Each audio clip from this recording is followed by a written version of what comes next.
Hello everyone, good morning. कैसे हैं आप लोग? उम्मीद करता हूँ सब ठीक ठाक होंगे। आज हम ट्रांसफ़र ऑफ प्रॉपर्टी एक्ट 1882 के अंदर एक और प्रोविजंस लेकर आए हैं गिफ्ट का। गिफ्ट के बारे में आपने सुना ही होगा, जिससे कि हमारे पास सिंधी में या फिर उर्दू में हिंदी में कहते हैं किसी चीज़ को बख्श देना, किसी को तोहफा दे देना, ठीक है, किसी को कोई चीज़ बख्शिश में देना, बिना मुआवजे, बिना कुछ उससे लिए कोई चीज़ दे देना हमेशा के लिए, इसको कहते हैं हम क्या कहते हैं? गिफ्ट। ठीक है, इसके प्रोविजंस डील करते हैं हमारे पास सेक्शन 122 से लेकर 129 तक, मतलब 122 से लेकर 129 तक हम इसमें पढ़ेंगे। अच्छा, थोड़ा गिफ्ट को डिफाइन किया गया है यहाँ पर, वो थोड़ा देख लें। ठीक है, transfer of certain existing movable और इमूवेबल प्रॉपर्टी, हमने वैसे पढ़ा है कि transfer of property mainly deal करती है इमूवेबल प्रॉपर्टी को, मूवेबल प्रॉपर्टी को एक्सक्लूड करती है, क्योंकि मूवेबल प्रॉपर्टी के लिए अलग से एक एक्ट है हमारे पास, सेल ऑफ गुड्स एक्ट 1930 का। ठीक है, वो डील करता है मूवेबल प्रॉपर्टी को, फिर चाहे गिफ्ट करें चाहे कुछ भी करें। ठीक है, पर यहाँ पर गिफ्ट जो है वो दोनों प्रॉपर्टी पर एप्लीकेबल है, मूवेबल हो या इमूवेबल हो, दोनों का ही हम गिफ्ट कर सकते हैं। Property made voluntarily and without consideration, मतलब कोई अपनी रजाकाराना से, मतलब अपनी रजामंदी से, अपनी खुशी से किसी को कोई चीज़ दे दे हमेशा के लिए, तो ये होती है गिफ्ट, मतलब ये होती है बख्शिश, ये होता है तोहफा। समझ लें। अब इसमें से हमें क्या निकालना है, इसके जो है इंग्रेडिएंट्स या फिर असेंशियल निकालने हैं। अच्छा, असेंशियल निकालने से पहले इसकी और डेफिनेशन अगर हम पढ़ें तो क्या होगा कि गिविंग प्रॉपर्टी विदाउट कंसीडरेशन। अब कंसीडरेशन में दो चीज़ें आ जाती हैं। कंसीडरेशन में कौन कौन सी चीज़ें दो आ जाती हैं? कुछ भी आ जाता है कंसिडरेशन में। कंसिडरेशन में पैसे भी आ जाते हैं, अगर हम किसी से कोई चीज़ लेते हैं तो पैसे देकर लेते हैं, अगर किसी को कोई चीज़ देते हैं तो हम पैसे लेते हैं उनसे, या फिर किसी को कोई चीज़ देते हैं तो चीज़ के बदले चीज़ लेते हैं, मतलब वो होती है कंसिडरेशन। अब यहाँ पर कि कंसिडरेशन नहीं होनी चाहिए, ना पैसे होने चाहिए, ना ही हमारे पास उनसे कोई, मतलब कोई चीज़ अगर हम दे रहे हैं तो उसके बदले ना हम क्या करते हैं, विदाउट क्लेमिंग और expecting anything in lieu thereof, मतलब उसके बदले ना हम कोई चीज़ कभी क्लेम करें, ना उसके बदले कोई हम उम्मीद लगाएं उनसे कि हमने ये चीज़ आपको दी है, ठीक है, आप जो है हमें वो चीज़ देना, तो ये गिफ्ट नहीं कहलाएगी। मतलब गिफ्ट की कहती है no money, no price, no property, ठीक है, मतलब विदाउट कंसिडरेशन, तो ये होती है। अच्छा, ये कवर करती है हमारे पास मुस्लिम लॉ को कवर करती है, जैसे कि हिब्बा है वो मुस्लिम पर्सनल लॉ का, इसको कवर करती है? नहीं, ये हिब्बा को कवर नहीं करती। इसके अलावा एक और मेन पॉइंट है, एक आपने मैक्सिम सुना होगा, डोनेशो मोर्टिस काजा, ठीक है, डोनेशो मोर्टिस काजा, मतलब ये दो चीज़ों को कवर नहीं करते। डोनेशो मतलब वो गिफ्ट, ऐसी कोई भी गिफ्ट जब कोई भी बंदा मरने वाला हो, ठीक है, फॉर एग्जांपल एक बंदा है, ठीक है, डोनेशो मोर्टिस काजा में एक ए है, ठीक है, ए को लग रहा है कि मैं अगले 2 घंटे में मर जाऊंगा। ए जो है बी को कह के जाता है कि ये जो मेरा घर है वो आपका है, ठीक है। अब बी, ए को लग रहा है कि मैं मर जाऊंगा, अगर ए नहीं मरा तो क्या हो जाएगा, हमारे पास वाइड हो जाएगा। तो फिर ये जो हमारे पास है ना, ये एग्जिस्ट नहीं करता है, ये डिपेंड करता है हमारे पास फ्यूचर गिफ्ट पर, कि अगर डोनर्स, गिफ्ट देने वाली की डेथ हो गई, अगर देने वाली की मौत हो गई, तो फिर जो है गिफ्ट होगा, नहीं तो फिर गिफ्ट नहीं होगा। इसको आप समझ लें कि ये हमारे पास क्या है, कंडीशनल गिफ्ट है। डोनेशो मोर्टिस काजा का मतलब है कि gift on the occasion of death, मतलब ये दो चीज़ें कवर नहीं होती है। एक हिब्बा, मतलब हमारे पास मुस्लिम पर्सनल लॉ है, उसको एक्सक्लूड करते हैं हम, ठीक है, मतलब उसके अलग प्रोविजंस हैं इस्लामिक लॉज में कि हिब्बा किस तरह होगा, ये हमारे पास हिब्बा यहाँ पर कवर नहीं होता है, उसका अलग से एक प्रोविजंस दिए गए हैं मुस्लिम पर्सनल लॉ में। और डोनेशो मोर्टिस काजा भी इसमें कवर नहीं होता है, क्योंकि गिफ्ट बात करता है कि लिविंग पर्सन की, और लिविंग पर्सन की एग्जिस्टेंस होना लाजमी है और प्रॉपर्टी भी एग्जिस्टिंग हो, ठीक है। मगर यहाँ पर क्या होता है, डोनेशो मोर्टिस काजा में जो है प्रॉपर्टी तो भले एग्जिस्ट करती हो, मगर जो है जो बंदा डोनेट करने जा रहा है, डोनर जो है, उसकी डेथ हो जाएगी, उसके बाद वो इफेक्ट में आएगा, तो फिर ये इसमें कवर नहीं होगी। यहाँ तक बात क्लियर है? अगर यहाँ तक किसी किस्म की कोई कन्फ्यूजन है तो आप मुझसे पूछ सकते हैं, ठीक है। अच्छा, इसके बाद हम डील करते हैं इसके असेंशियल्स के, कौन कौन से असेंशियल हैं। यहाँ पर आप देखें, अगर किसी किस्म का कोई सवाल हो तो आप मुझसे पूछें, इसके बाद हम इसके असेंशियल डील जो है हम इसमें से निकालेंगे, जो डेफिनेशन है उसमें से इसके असेंशियल निकालेंगे। मैं आपको समझाता हूँ और सिखाता हूँ कि किस तरह आपने किसी डेफिनेशन में से उसके एलिमेंट्स, उसके असेंशियल आपने निकालने हैं, ठीक है डियर फ्रेंड्स, ये नोट कर लें आप। हेलो डियर फ्रेंड्स, नोट कर लिया आपने। अब हम चलते हैं इसके असेंशियल पर, कि असेंशियल आपने किस तरह ड्रा करने हैं। आइए पहले हम आपको डेफिनेशन में से देख लेते हैं। Transfer of certain existing movable और इमूवेबल प्रॉपर्टी। अब ट्रांसफर ऑफ मतलब ट्रांसफर हो रहा है किसी चीज़ का, तो फिर यहाँ पर असेंशियल में क्या क्या आ जाएंगे। असेंशियल मतलब असेंशियल एलिमेंट्स हैं ऑफ गिफ्ट। कौन कौन से हैं, पहला देख लें आप। जहां पर ट्रांसफर हो रहा है तो लाजमी से दो पार्टीज हों, ठीक है, टू पर्सन्स का होना ज़रूरी है। जो गिफ्ट करेगा उसको क्या कहेंगे हम, डोनर, ठीक है। और जिसको गिफ्ट किया जाएगा, जो गिफ्ट लेगा, उसको क्या कहा जाएगा, हम डोनी, ठीक है। अच्छा, दोनों पार्टीज की कॉम्पिटेंट होना लाजमी है, मतलब दोनों जो है कॉम्पिटेंट हों, क्लियर है। इनकॉम्पिटेंट ना हो, मतलब जो है डिसक्वालिफाइड ना हो, क्लियर है। नंबर 2 पर क्या है, नंबर 2 पर बात करता है कि दोनों के दरमियान, जो गिफ्ट दे रहा है और जो गिफ्ट ले रहा है, उनके दरमियान जो है रिलेशन कौन सा होना चाहिए, रिलेशन होना चाहिए लव एंड प्लस में अफेक्शन, लव और अफेक्शन का रिलेशनशिप होना ज़रूरी है। नंबर 3 पर क्या है, नंबर 3 बात करता है कि कोई हमारे पास है, ये तो हो गया हमारे पास 2 पर्सन्स हो गए, लाजमी है 2 पर्सन्स, ठीक है। जिसको जो गिफ्ट करेगा उसको डोनर कहा जाएगा, जो गिफ्ट जिसको किया जाएगा वो डोनी होगा, और दोनों का कॉम्पिटेंट होना लाजमी है। और उन दोनों के बीच में कोई प्यार व्यार का संबंध हो, मतलब प्यार व्यार का रिलेशनशिप लाजमी है, ठीक है। कोई किसी को ऐसे गिफ्ट कैसे करेगा, फॉर एग्जाम्पल मैं किसी को गाड़ी जो है गिफ्ट के तौर पर देना चाहता हूँ, मैं किसी को जानता ही नहीं हूँ, उसको गिफ्ट क्यों करूँगा। जाहिर सी बात है, मैं जिसको जानता हूँ उसको ही गिफ्ट करूँगा, चाहे वो मेरा जो है वाइफ हो, मेरी बेटी हो, ठीक है, मेरे रिलेशनशिप में कोई भी हो, ठीक है, मेरा भांजा भतीजा कोई भी हो, मेरा चाचा, फादर्स, भाई बहन, किसी को भी मैं गिफ्ट दे सकता हूँ जिसको मैं जानता हूँ, मतलब या फिर कोई मेरा दोस्त हो जिसको मैं जानता नहीं, उसको मैं गिफ्ट कैसे करूँगा, क्यों करूँगा, ठीक है। क्लियर है बात, मतलब लव एंड अफेक्शन तभी होगा जब वो रिलेशन होगा तो, ठीक है। अच्छा, सब्जेक्ट मैटर होना चाहिए, सब्जेक्ट मैटर होना लाजमी। सब्जेक्ट मैटर मतलब कौन सी प्रॉपर्टी है, यहाँ पर हमारे पास 2 प्रॉपर्टी कही गई हैं, एक मूवेबल, दूसरी इमूवेबल। दोनों प्रॉपर्टीज जो है हम कर सकते हैं, मूवेबल और इमूवेबल, वो है हमारे पास सब्जेक्ट मैटर। और मूवेबल या फिर इमूवेबल प्रॉपर्टी जो है 4 नंबर पर, वो क्या करती हो, हमारे पास एग्जिस्ट करती हो, एग्जिस्ट प्रॉपर्टी हो, ठीक है। नॉट फ्यूचर प्रॉपर्टी,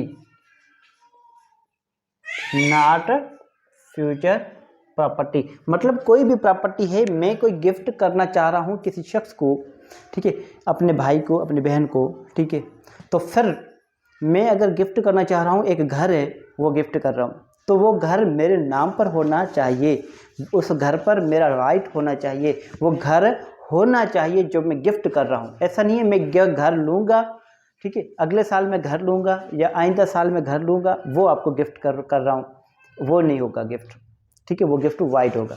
मतलब एग्जिस्टिंग प्रॉपर्टी का गिफ्ट होता है, फ्यूचर प्रॉपर्टी गिफ्ट नहीं होगा। मैं कहता हूँ कि मैं जो है आगे चलकर बहुत बड़ा जो है बिजनेसमैन बन जाऊँगा और वो जो है शुगर मिल या फिर वो जो है टेक्सटाइल मिल मैं आपको गिफ्ट करता हूँ अपनी वाइफ को, तो वो गिफ्ट वाइड रहेगी। क्योंकि आप जब बिजनेसमैन बन जाएं, जब वो आपकी मिल बन जाए, ठीक है, जब उसके आप मालिक बन जाए फिर आप गिफ्ट करें, उससे पहले आप गिफ्ट नहीं करेंगे। मतलब एग्जिस्टिंग प्रॉपर्टी हो, फ्यूचर प्रॉपर्टी ना हो। क्लियर है? नंबर 4। अच्छा, गिफ्ट क्या होना चाहिए 5 नंबर पर? गिफ्ट हमारे पास वॉलंटरी होना चाहिए, ठीक है, वॉलंटरी मतलब कंसेंट से, ठीक है। और 6 नंबर में हम क्या करेंगे, ये हमारे पास विदाउट कंसिडरेशन हो, विदाउट कंसिडरेशन हो, मतलब किसी भी किस्म की कोई भी लेन देन ना हो। जो प्रॉपर्टी मिल रही है, एक है ए है, ठीक है, ये एक घर है, ठीक है, आ रही बस, ये घर है ए का, ए कहता है कि ये घर ये अपने बेटे एक्स को गिफ्ट कर दे, क्या कर दे, एक्स को गिफ्ट कर दे। तो एक्स जो है वाई ए से बदले में कुछ भी नहीं ले रहा, ना प्रॉपर्टी ले रहा है, ना पैसे ले रहा है, कुछ भी नहीं ले रहा, तो फिर ये कहलाएगा गिफ्ट, ठीक है। अच्छा, जहाँ पर दो पार्टी तो है ए और बी, इसके दरमियान लव एंड अफेक्शन रिलेशन है, ये बाप है ये बेटा है, क्लियर हो गया, ठीक है। दूसरा, ये बदले में कुछ भी नहीं ले रहा, हो गया विदाउट कंसिडरेशन, ये अपनी मर्जी से कर रहा है एक्स को, ये भी हो गया क्लियर, ठीक है।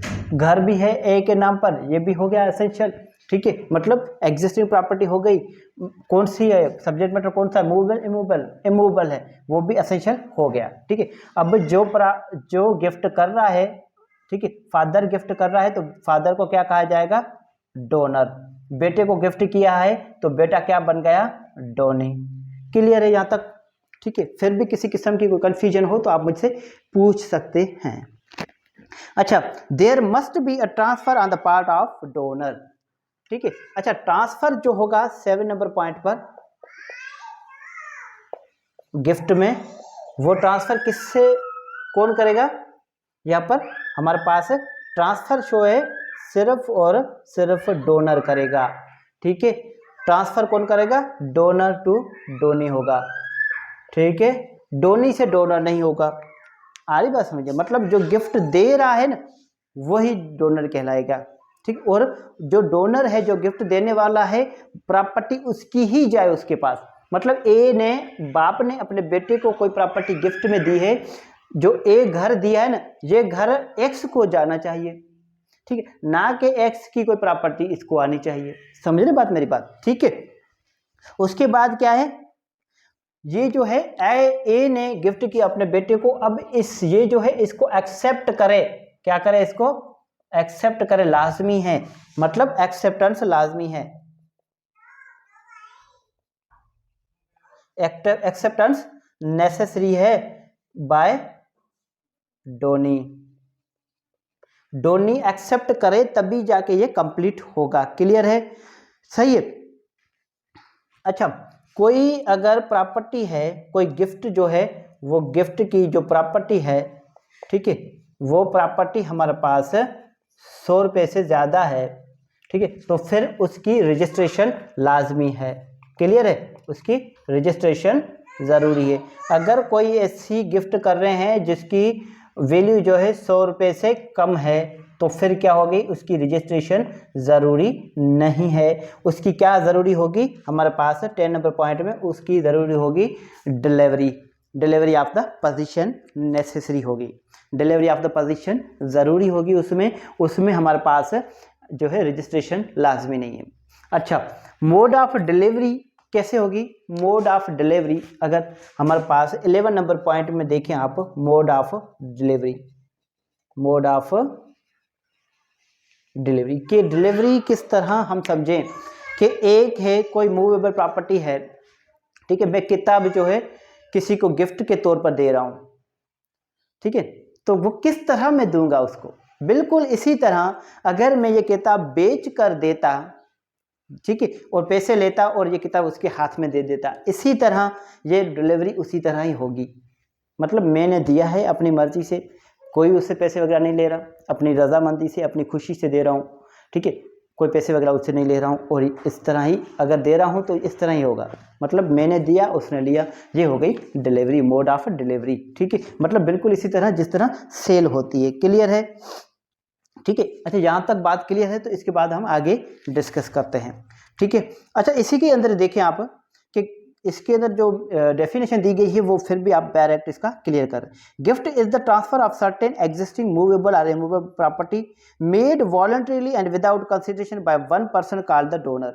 मतलब जो शख्स गिफ्ट कर रहा है वो डोनर है, टू द एन अदर, और जिसको की जा रही है कॉल्ड द डोनी, उसको डोनी कहा जाएगा। And accepted by or on behalf of the donee. मतलब वो जिसको गिफ्ट की गई है ना, एक्स को, वो उसको कबूल करे, उसको माने दिल से कि ये गिफ्ट, ठीक है, आपने मुझे तोहफा मिला है, मैं इस तोहफे को कबूल करता हूँ। अगर ये खुद नहीं है तो इसके बिहाफ पर कोई और, मतलब इसका रिप्रेजेंटेटिव हो, कोई भी नुमाइंदा हो, इसका एजेंट हो, इसका जो है हमारे पास अटॉर्नी हो, कोई भी हो, वो इसका इसके बिहाफ पर इसका कोई बेटा हो, ठीक है, जिसको अथोराइज्ड हो एक्स की, वो भी एक्सेप्ट कर सकता है। मगर एक्सेप्टेंस लाजमी है, अगर एक्सेप्टेंस नहीं है तो गिफ्ट कंप्लीट नहीं होगा। क्लियर है, यहाँ तक बात क्लियर है? अगर यहाँ तक बात क्लियर है तो इसके बाद हम आगे डिस्कस करेंगे कि हमारे पास सेक्शन 123 डिस्कस करेंगे। ये आप नोट कर लें, इसमें अगर किसी भी किस्म की कोई भी कन्फ्यूजन हो आप मुझसे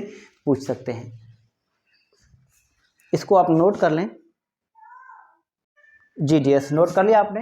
अब हम चले जाते हैं सेक्शन 123 पर। 123 बात करता है ट्रांसफर हाउ इफेक्टेड, कि जो गिफ्ट किया जा रहा है ना किसी भी प्रॉपर्टी का, ठीक है, वो गिफ्ट कैसे कंप्लीट होगा, कैसा क्या काम करें, मतलब वो लिखत में होगा, रिटन में होगा। मैं कहूँ कि ये घर आपका है किसी का भी, ठीक है, मैं आपको तोहफे में देता हूँ, तो फिर वो उस चीज़ को कैसे मान ले, ठीक है, वो गिफ्ट कैसे कंप्लीट हो, मतलब उसके नाम पर करना है या फिर उसको कब्जा देना है, क्या करना है, इसके बारे में बात करता है ट्रांसफर हाउ इफेक्टेड। मतलब वो जो है गिफ्ट कैसे कंप्लीट हुआ, हाउ गिफ्ट वाज मेड। मतलब यहाँ पर लिखा गया है कि ट्रांसफर हाउ इफेक्टेड, या फिर यहाँ पर लिखा जाए gift how made, gift how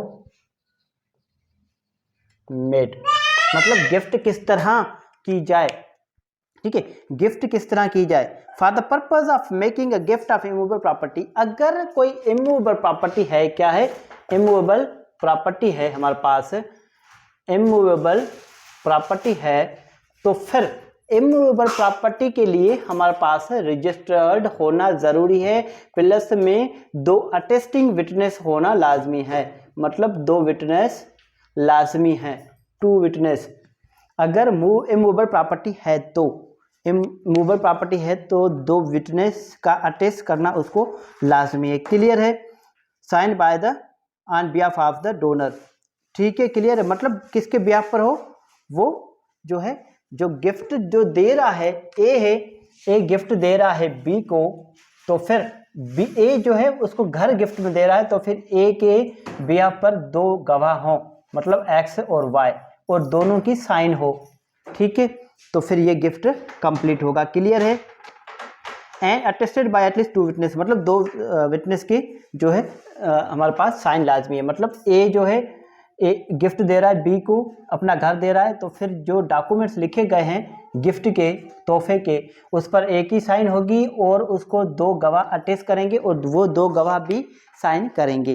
clear है, अगर इमूवेबल प्रॉपर्टी है तो। For the purpose of making a gift of movable property, अगर कोई मूवेबल प्रॉपर्टी है तो सिंपल जो है ट्रांसफर किस तरह होगी, वो गिफ्ट कैसे कंप्लीट होगा, गिफ्ट जो है वो कंप्लीट होगा बाय है registered instrument signed by as aforesaid, ठीक है। मतलब जिस तरह इमूवेबल प्रॉपर्टी गिफ्ट की गई है कि जो है साइन हो डोनर की, गिफ्ट बख्शिश करने वाले की और उसके 2 गवाह की, या फिर जो है सिर्फ मूवेबल प्रॉपर्टी है तो आप लिखत में भी कर सकते हैं, नहीं तो फिर आप बाय डिलीवरी भी कर सकते हैं, ठीक है। अब यहाँ पर है कि डिलीवरी किस तरह होगी, मोड ऑफ डिलीवरी क्या होगा। Such delivery may be made in same way as goods sold may be delivered, ठीक है, कि डिलीवरी किस तरह होगी। ए ने गिफ्ट दिया बी को, अगर कोई मूवेबल प्रॉपर्टी है, फॉर एग्जाम्पल कार है, ठीक है। अब कार जो है, कार का तोहफा कब कंप्लीट होगा, हाउ गिफ्ट हाउ मेड, मतलब ट्रांसफर हाउ इफेक्टेड, मतलब अभी तो इसके पास है कार, इसने गिफ्ट दे दी बी को, या तो ये रिटर्न करवा दे, ठीक है, मतलब इंस्ट्रूमेंट लिखवा ले इसका, ठीक है, और प्लस में 2 विटनेस की जो है साइन भी ले ले, 2 विटनेस उसको अटेस्ट भी कर ले, ठीक है, इंस्ट्रूमेंट को। या फिर क्या ऑप्शन है इसके पास, या फिर ए जो है बी को उसको कार हैंड ओवर कर दे, मतलब बिल्कुल इसी तरह अगर ये पैसे देता और ए जो है उसको हैंड ओवर करता, इसी तरह जो डिलीवरी की जाए, ठीक है। मतलब मूवेबल में ज़रूरी नहीं है कि वो इंस्ट्रूमेंट के जरिए ट्रांसफ़र जो है इफेक्ट किया जाए। क्लियर है। अब हम चले जाते हैं gift of existing and future property, मतलब अब हम डिस्कस करते हैं कि gift of existing future property के हमारे पास कौन सी प्रॉपर्टी का गिफ्ट करेंगे हम। गिफ्ट सिर्फ और सिर्फ एग्जिस्टिंग प्रॉपर्टी है, ए है, ठीक है, ए का एक घर है ये, ठीक है, एक्स घर है ए का, वाई घर है एक्स का, जेड घर है, ये तीनों घर एक हैं।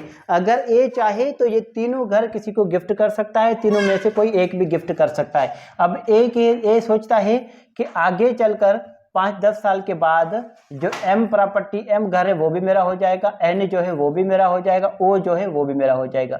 तो ये हमारे पास एग्जिस्ट करती है और ये फ्यूचर है, मतलब ये गिफ्ट कर सकता है, ए जो है बी को इसका एक्स घर गिफ्ट कर सकता है, ठीक है, मगर एम एन ओ नहीं कर सकता है। क्लियर है।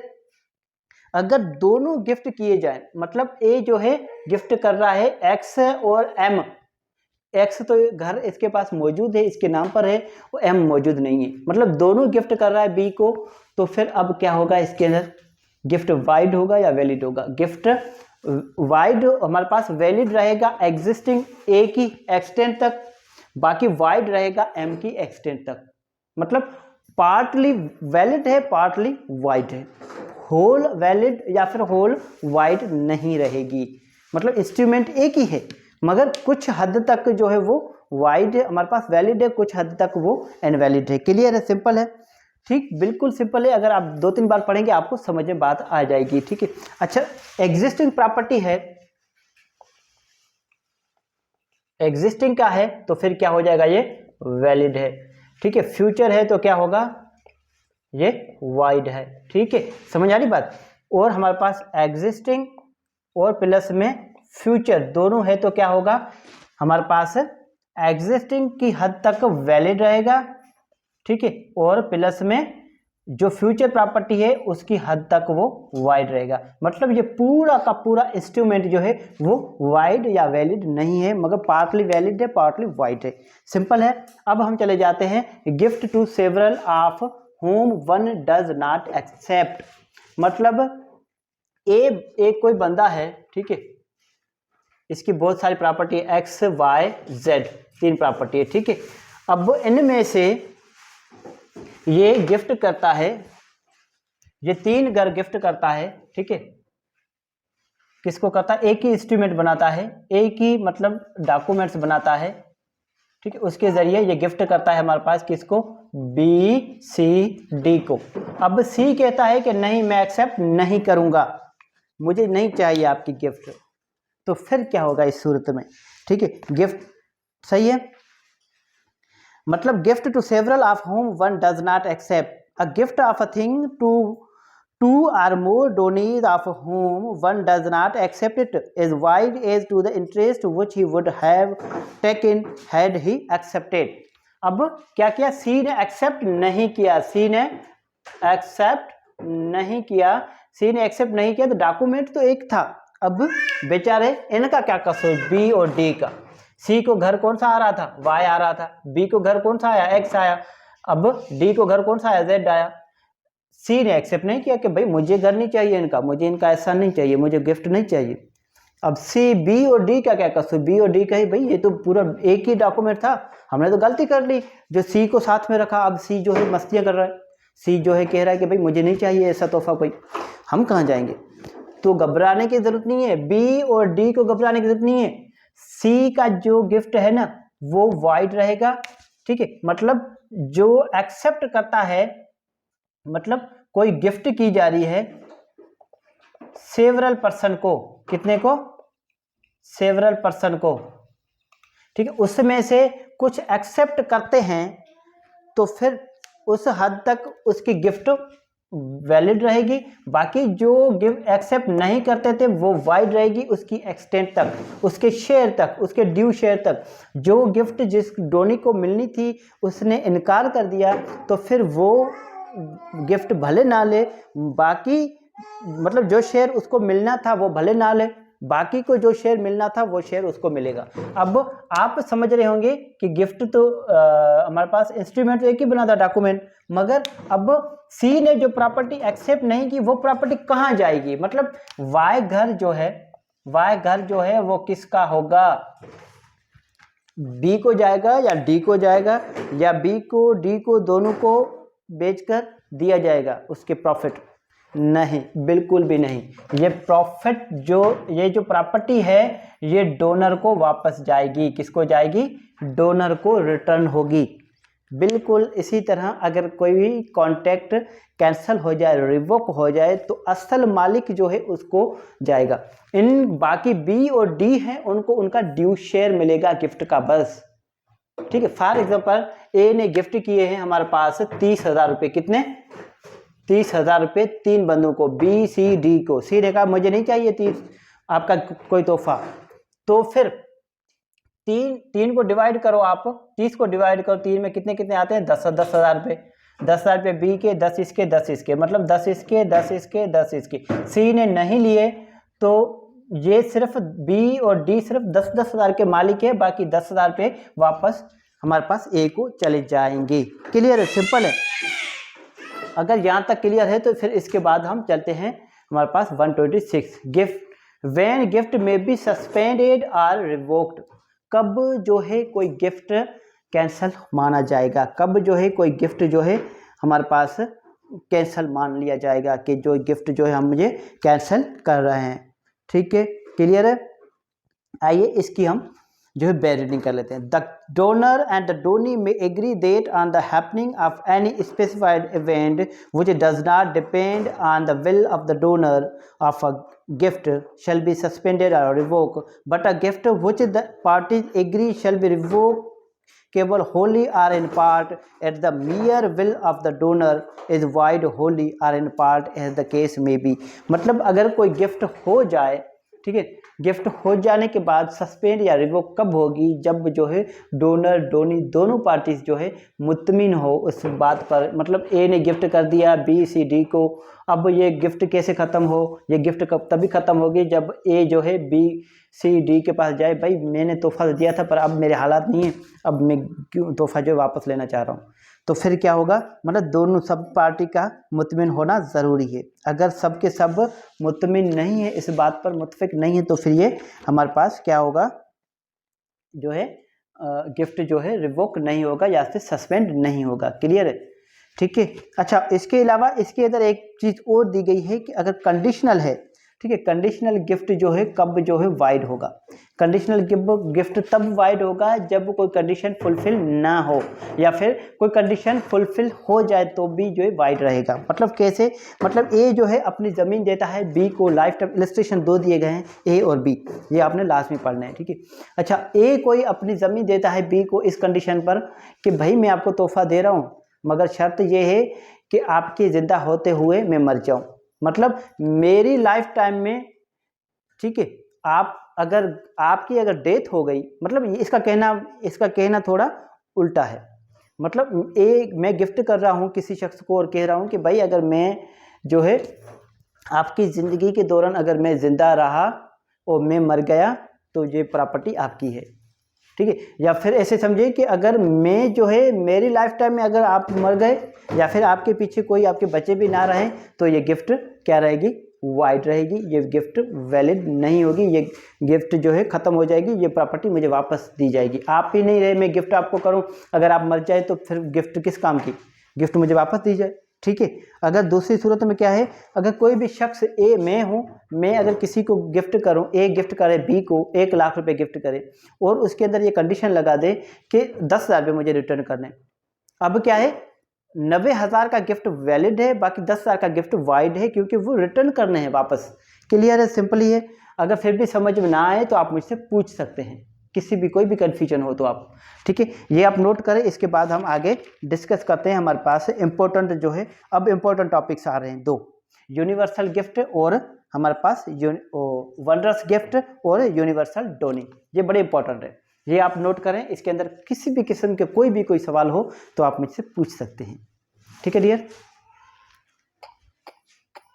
जी डियर्स, नोट कर लिया आपने। अब हम चलते हैं हमारे पास सेक्शन 127 पर। 127 बात करता है ऑनरस गिफ्ट। ऑनरस गिफ्ट कहें इसको, वनरस गिफ्ट नहीं पढ़ा जाएगा। काफ़ी स्टूडेंट कहते हैं सर वनरस गिफ्ट जो मुझे वाइस करते हैं, नहीं, ये वनरस गिफ्ट नहीं, ये ऑनरस गिफ्ट है। ऑनरस वर्ड का मतलब है ons, ONUS, ons. Ons means burden, कोई किसी किस्म का बोझ, या फिर इसकी मीनिंग है डिफ़िकल्ट, मुश्किल। मतलब कभी कोई आपको गिफ्ट कर दे और आप उसके गिफ्ट पर परेशान हो जाएं कि आया मैं इसको एक्सेप्ट करूं या ना करूं। मतलब चूज़ करने के लिए आप परेशान हो जाएं कि अगर मैं चूज़ करूंगा तो मुझे ये जो है खर्च भी भरना पड़ेगा, ठीक है, इसकी लायबिलिटी भी मुझे उतारनी पड़ेगी। मतलब ऐसे किस्म का कोई गिफ्ट हो तो फिर आप जो है इसको कहेंगे ऑनरस गिफ्ट। ये सेक्शन 127 में बात करता है। अच्छा, ये हमारे पास जो है सिमिलर है जो डॉक्ट्रिन ऑफ इलेक्शन से। मतलब जो डॉक्ट्रिन ऑफ इलेक्शन है ना, जिसके अंदर एक शख्स किसी शख्स की प्रॉपर्टी ट्रांसफ़र करता है थर्ड पर्सन को, ठीक है, और जो शख्स रियल ऑनर है उसको कहा जाए कि भाई मैंने आपकी प्रॉपर्टी ये बेच दी है किसी शख्स को और आप इसके बदले ये प्रॉपर्टी रखें। अब जो रियल ऑनर है उसके पास ऑप्शन है कि वो जो सेल आउट होने के बाद जो प्रॉपर्टी मिले उसको एक्सेप्ट करे या फिर ये इसको डिनाई करे, उसके पास ऑप्शन है। सही है, ठीक है। इसी तरह ये हमारे पास ऑनरस गिफ्ट है। अच्छा, ये इसकी थोड़ी बैरोडिंग कर लें। Where a gift is in the form of single transfer, जब कोई भी सिंगल ट्रांसफ़र के अंदर हो, क्या हो, सिंगल ट्रांसफ़र के अंदर हो, मतलब कोई एक गिफ्ट हो, मतलब एक कोई डॉक्यूमेंट्स बने, कोई एक हम जो है कागज़ डॉक्यूमेंट्स तैयार करें, दस्तावेज़ तैयार करें। इस दस्तावेज़ के थ्रू कोई एक शख्स अपनी बहुत सारी प्रॉपर्टी जो है किसी को ट्रांसफ़र करता है। समझ रहे बात, मतलब 2 या 2 से ज़्यादा प्रॉपर्टी अपनी ट्रांसफ़र करता है, ठीक है, तो फिर वो ऑनरस गिफ्ट कहलाएगा। मतलब सिंगल ट्रांसफ़र से to the same person of several things, मतलब सिंगल ट्रांसफ़र से किसको होनी चाहिए, वन पर्सन को,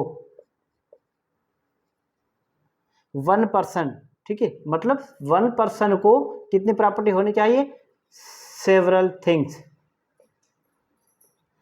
मतलब पहला एलिमेंट, दूसरा एलिमेंट, थर्ड एलिमेंट, ठीक है। और ये क्या है, of which one is and others are not the burden by an obligation, the donee can take nothing by gift unless he accepts it fully. मतलब अब क्या है, फॉर एग्जांपल मैं मिसाल दे दूं, आपका ए है, ए की प्रॉपर्टी है यहाँ पर एक्स वाई जेड। अब 3 प्रॉपर्टी है इसकी, एक्स वाई जेड, 3 घर है, एक्स वाई जेड। जेड घर पर क्या है, हमारे पास 2 लाख का कर्जा है, जैसा कि हमारे पास 15 लाख कर्जा है, 15 लाख। हर प्रॉपर्टी की वैल्यू है 10 लाख, इसकी 10, इसकी 10, इसकी 10, ठीक है। अब ए गिफ्ट करता है तीनों प्रॉपर्टी, तीनों घर किसको गिफ्ट करता है, बी को। अब एक पर बर्डन है, बाकी 2 पर बर्डन नहीं है। अब बी कहता है भाई एक जेड प्रॉपर्टी पर तो 15 लाख का कर्जा है, इसको मैं कबूल नहीं करता, मुझे साफ प्रॉपर्टी चाहिए, एक्स और वाई।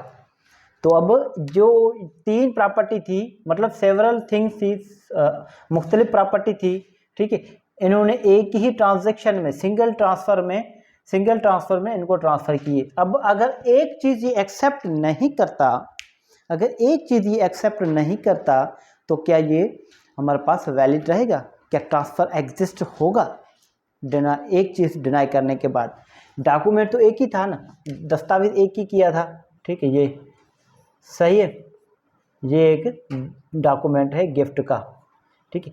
इन्होंने इन पर दस्तखत किए, इन्होंने इनके विटनेस में दस्तखत किए, इनके हैंडओवर किया। अब ये कहता है नहीं भाई एक प्रॉपर्टी मुझे नहीं चाहिए। ए ने क्या किया, ये डॉक्यूमेंट्स वापस ले लिए। अब इसी डॉक्यूमेंट के अंदर एक्स और वाई प्रॉपर्टी भी थी। अब ये कहता है कि भाई मुझे एक्स और वाई चाहिए, जेड नहीं चाहिए।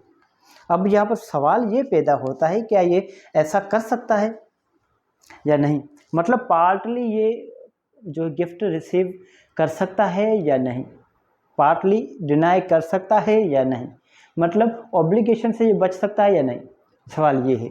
अब इस सवाल के जवाब को हम आगे तलाश करते हैं, ठीक है। The donee can take nothing by the gift unless he accept it fully. नहीं, क्या है कि अगर ये एक्सेप्ट करनी है, इनको गिफ्ट चाहिए, तो साथ साथ में इनको ये जेड प्रॉपर्टी भी लेनी पड़ेगी और जेड प्रॉपर्टी की ऑब्लिगेशंस हैं, जो बर्डन है, जो कर्जा है, वो भी साथ में लेना पड़ेगा। अगर एक्सेप्ट करता है तो फुली करेगा, अगर डिनाई करेगा तो ये फुली करेगा, ठीक है, सही है। मतलब डोनी कोई भी इनमें से एक चीज़ नहीं ले सकता अपनी पसंद की जब तक वो सारी की सारी जो है गिफ्ट कबूल ना करे। समझ गए बात, ठीक है। अच्छा, इसीलिए ये हमारे पास ऑनरस गिफ्ट जो है ये बेस करता है लीगल मैक्सिम पर, क्वी सेंसेट कॉमोडोम डेबिट ऑस्टेंटाइर ऑनर्स। ये हमारे पास लीगल मैक्सिम है, जिसका क्या मतलब है, one who accept the benefit of a transaction, one who accept the benefit of a transaction, ठीक है, must also accept the burden of it. अगर कोई भी शख्स एक ट्रांजैक्शन के अंदर से कोई फायदा उठाता है, कोई बेनिफिट लेता है, तो फिर वो ज़रूरी है, ये बात ज़रूरी है कि इतना सारा अगर फ़ायदा लेता है एक ही ट्रांजैक्शन से, तो फिर उसको हमारे पास बर्डन भी एक्सेप्ट करना पड़ेगा। मतलब एक्स वाई जेड प्रॉपर्टी है, ठीक है, मतलब 3 घर थे, एक घर पर कर्जा है, उसके अलावा इन्होंने कैश भी दिए, एक प्रॉपर्टी में 50 लाख रुपए कैश भी थे, 50 लाख रुपए कैश भी हैं। अब ये कहता है भाई मुझे कैश और एक्स वाई प्रॉपर्टी चाहिए, जेड नहीं चाहिए। नहीं, आप अगर फ़ायदा भी ले रहे हैं एक ही डॉक्यूमेंट के ज़रिए, सिंगल ट्रांसफ़र के थ्रू, ठीक है, तो फिर आप पर पाबंदी है कि आप पर जो है ज़रूरी है, लाजिम है कि आप उसकी ऑब्लिगेशन भी एक्सेप्ट करें, उसके कर्जा भी एक्सेप्ट करें, उसकी कुछ न कुछ उसका बोझ भी कम करें आप। सही है, क्लियर है, यहाँ तक बात क्लियर है, ठीक है। अच्छा, अब चले जाते हम यहाँ पर हमारे पास सेकंड पैराग्राफ पर। सेकंड पैराग्राफ इसकी एक्सेप्शन है, ठीक है, इसकी हमारे पास एक्सेप्शन है। सेकंड पैरा कहें या फिर इसको एक्सेप्शन कहें।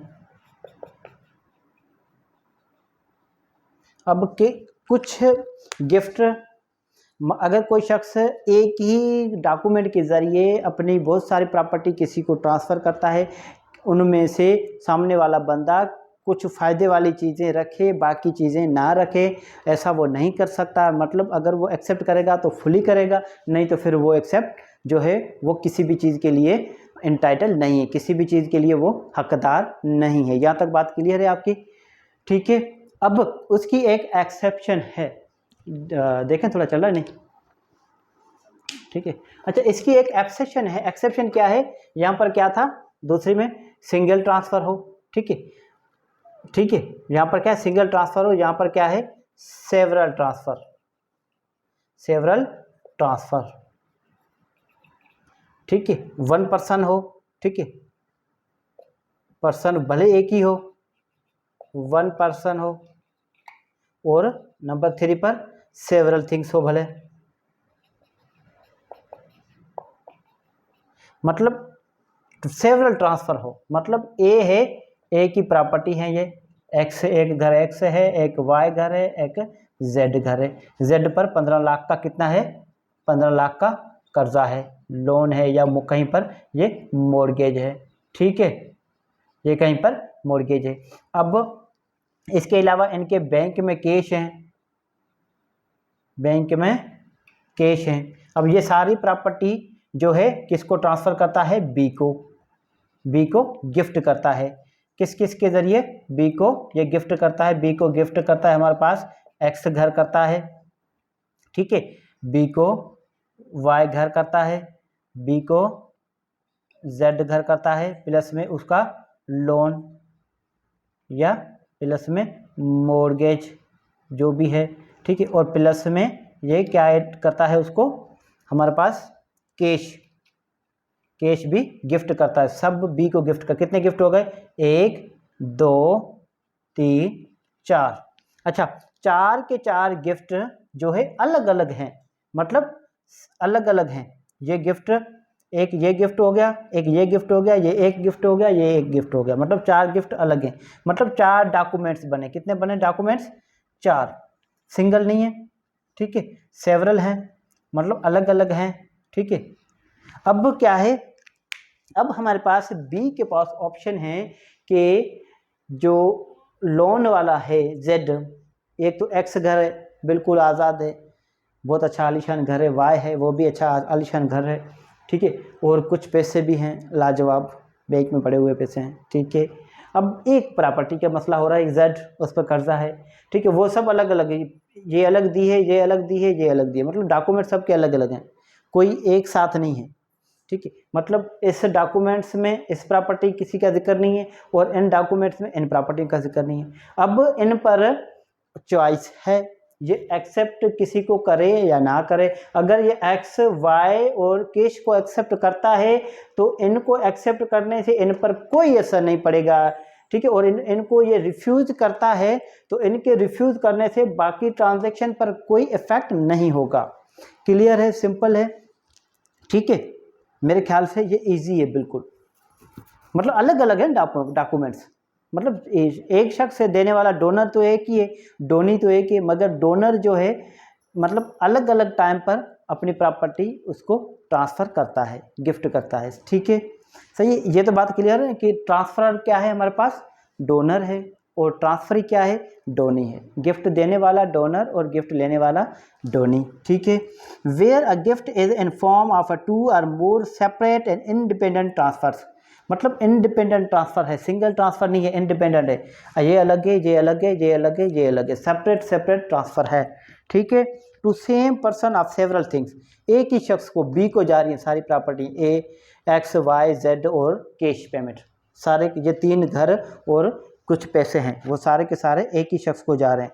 The donee is at liberty to accept one of them and refuse the others, अब डोनी के पास लिबर्टी है, डोनी आज़ाद है कि इनमें से वो कहता है, वो चाहता है कि भाई मुझे कैश चाहिए बस, बाकी मुझे नहीं चाहिए, तो मर्जी है, बस कैश इसको मिल जाएगा। ये कहता है भाई मुझे जेड नहीं चाहिए, बाकी प्रॉपर्टी चाहिए, जेड पर तो कर्जा है, मैं कहाँ से ये प्रॉपर्टी जो है सेल आउट करके मुझे भरनी पड़ेगी, ये वो, ठीक है, मुझे ये नहीं चाहिए, ठीक है, तो ठीक है, इनको ये मिल जाएगा, ये मिल जाएगी, ये मिल जाएगी, ठीक है, मतलब हर चीज़ की कोई एक्सेप्शन है, मतलब where there is a wrong there is a remedy, मतलब जहाँ भी कोई गलत हो तो उसका जो है कोई ना कोई हल तो निकलता है। क्लियर है, ठीक। And refuse the others although the former may be beneficial and the latter onerous, अब क्या है कि जो एक्सेप्ट वो करता है वो उसके लिए बेनिफिशियल है, बाकी क्या है वो ऑनरस है, बर्डन वाले हैं, बर्डन वाला वो एक्सेप्ट करे ना करे उसकी मर्जी है, सिंगल ट्रांसफर हुए हैं। क्लियर है, ऑनरस। अब चले हमारे पास 3rd पैराग्राफ पर, onerous gift to disqualified person, अब कोई ऐसा शख्स है डिस्क्वालीफाइड पर्सन है, बड़ी इंपॉर्टेंट पॉइंट है, लीगल मैक्सिम आप नोट कर लें, इसके बाद हम ये पॉइंट 3rd पैराग्राफ डिस्कस करते हैं। लीगल मैक्सिम आपने लाजमी जो है नोट आउट करनी है, ठीक है। अच्छा, ये हमारे पास 3rd पैरा है,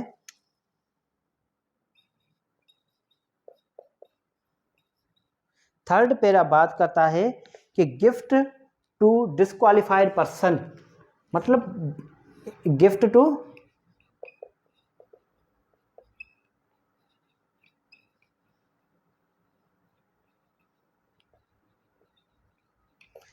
डिस्क्वालीफाइड पर्सन, मतलब कोई भी ऐसा शख्स ना अहल शख्स हो, उसको अगर गिफ्ट किया जाए, कौन सा गिफ्ट, ऑनरस गिफ्ट, ठीक है, मतलब बर्डन वाला गिफ्ट जिस पर कर्जा हो, तो फिर क्या होगा, a donee not competent to contract and accepting property burdened by any obligation is not bound by his acceptance, मतलब कोई शख्स है ठीक है। ए है, यहाँ पर क्या है, ए है, ए की एक प्रॉपर्टी है, ठीक है, घर। ये घर जो है 50 लाख का है, कितने का है, 50 लाख का, ठीक है। और इस पर कर्जा है, वो भी जो है 50 लाख है, या फिर 50 लाख से आप बढ़ा दें 60 लाख रुपया कर्जा है, ठीक है। ए गिफ्ट करता है किसको, बी को, ठीक है। बी क्या है, डिस्क्वालीफाइड पर्सन है, पागल है, माइनर है, या फिर क्या है, ये ल्यूनेटिक है, या फिर इनकॉम्पिटेंट टू कॉन्टैक्ट है, या फिर ये हमारे पास जो है क्या है, डिसक्वालीफाइड हो बाय द कोर्ट, मतलब कोर्ट ने इसको डिसक्वालीफाई किया हो, ठीक है। अब क्या है, इन्होंने ये गिफ्ट की 2023 में, 2023 में गिफ्ट की, ठीक है, ये प्रॉपर्टी। अब इन्होंने एक्सेप्ट कर ली, मगर ये डिसक्वालीफाइड थे। अब डिसक्वालीफाइड थे इसलिए इनको फायदा हो गया कि ये जो है लायबल नहीं है किसी भी बर्डन का, ये लायबल नहीं है किसी भी बर्डन का। मगर 2025 में, 2025 हो गया बाद में, 2025 में बी जो है वो क्वालिफाइड हो गया, मतलब डिसक्वालीफाइड, उसकी डिसक्वालिफिकेशन खत्म हो गई, वो कॉम्पिटेंट टू कॉन्ट्रैक्ट हो गया, मतलब वो अहल हो गया कॉन्ट्रैक्ट करने के लिए। अब क्या मसला है, अब जो है क्या है, but if after becoming competent to contract and being aware of the obligation he retain the property given he become so bound. मतलब क्या हो गया, अब यहाँ पर हमारे पास हो गया कि ए ने जो प्रॉपर्टी बी को दी थी, उस टाइम तो बी जो है पागल था या हमारे पास कॉम्पिटेंट नहीं था कॉन्ट्रैक्ट करने के लिए, मगर जब 2025 में वो कॉम्पिटेंट हो गया और बी को पता चला कि मुझे ए ने गिफ्ट किया है, उसका घर 50 लाख वैल्यू का है, जिस पर 60 लाख रुपया कर्जा है, ठीक है। इसको अच्छी तरह से पता है कि घर पर कर्जा है, और उसके बावजूद ये बी जो है उस प्रॉपर्टी का कब्जा लेता है अपने पास और अपने उस प्रॉपर्टी को रोक के रखता है। तो क्या होगा, तो फिर अब जो है ये बर्डन के लिए लायबल होगा। मगर जब इनकॉम्पिटेंट है और इनकॉम्पिटेंसी के दौरान जो एक्सेप्टेंस उन्होंने दी है, फिर वो लायबल नहीं है।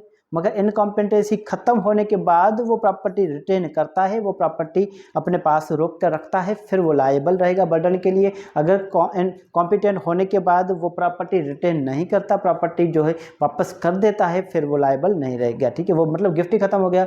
अगर वो प्रॉपर्टी रिटेन करेगा तो गिफ्ट जो है वैलिड होगा, गिफ्ट वैलिड होगा तो मतलब वो कर्जा इसके गले में आ गया। क्लियर है, थैंक यू। अब हम चले जाते हैं इसके इलस्ट्रेशन दो हैं, ए और बी। ए में ये बात करता है कि ए है, इसके दो हमारे पास है जो हैं कंपनीज है, एक्स और वाई।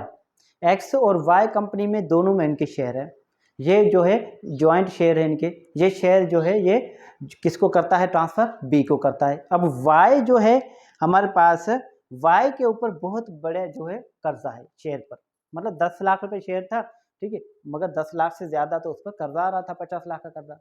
अब बी को किया, एक्स और वाई दोनों ज्वाइंट शेयर कर दिए।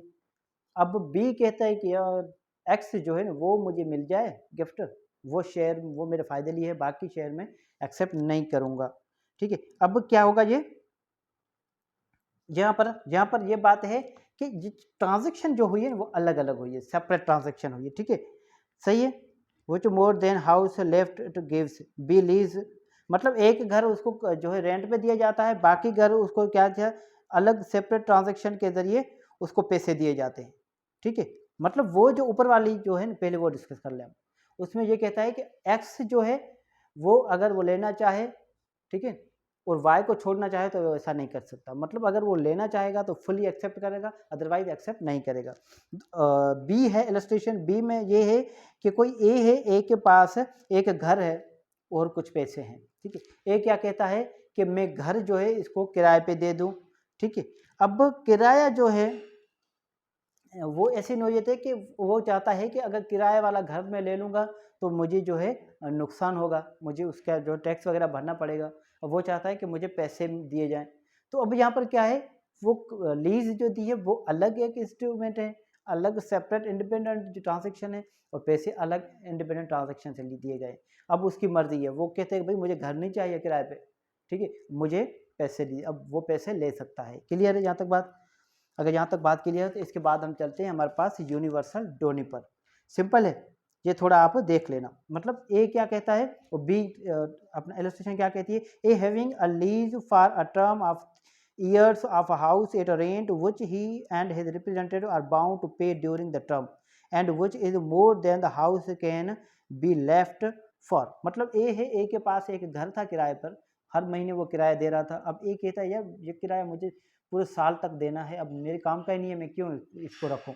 ये कहता है मैं बी को दे दूं, बी जो है बी को गिफ्ट दे रहा हूं मैं, आप जो है इसका जो है किराया भरते रहना, मैं आपको गिफ्ट के तौर पे दे रहा हूँ। मतलब किराया पे मैंने लिया है, अब मैं किराया नहीं भर पा रहा हूँ, मैं किसी और को दे दूँ कि भाई आप जो है बैठ जाओ आके आप किराया भरना, ठीक है। और gives to be the lease, मतलब वो लीज जो है बी को दे दी, ठीक है, मतलब जो इसके पास जो किराए पे था, ठीक है। And also a separate and independent transaction a sum of money, और कुछ बी को पैसे भी दिए एक अलग ट्रांजेक्शन से। अब बी कहेगा कि जब घर जो है जिसका किराया बहुत सारा किराया है, इतना किराया तो इस जो है ये मैं दे नहीं सकता इसके घर के अंदर रहकर, तो वो क्या कर सकता है, वो उसे लीज को रिफ्यूज़ करके हमारे पास जो ट्रांजैक्शन है पैसों वाली वो उसको एक्सेप्ट करे, उसको डिनाई करे। यहाँ तक बात क्लियर है। अब हम चलते हैं यूनिवर्सल डोनी पर, ठीक है, ये आप नोट कर लें। यस, नोट कर लिया आपने। अब हम चलते हैं 128 पर। 128 बात करता है यूनिवर्सल डोनी। अब दो पार्टी हमारे पास, एक है डोनर और एक होता है डोनी, ठीक है, मतलब गिफ्ट करने वाला डोनर और गिफ्ट लेने वाला डोनी। अब यहाँ पर मैं आपको एग्जांपल देता हूँ कि ए है, ठीक है, ए की बहुत सारी प्रॉपर्टी है, एक एक्स घर है, ठीक है, एक्स हाउस है, ठीक है, ये घर हो गया, वाई हाउस हो गया, ठीक है, और कुछ बैंक में कैश है, ठीक है, और इसके अलावा इसके पास क्या है, ज्वेलरी है,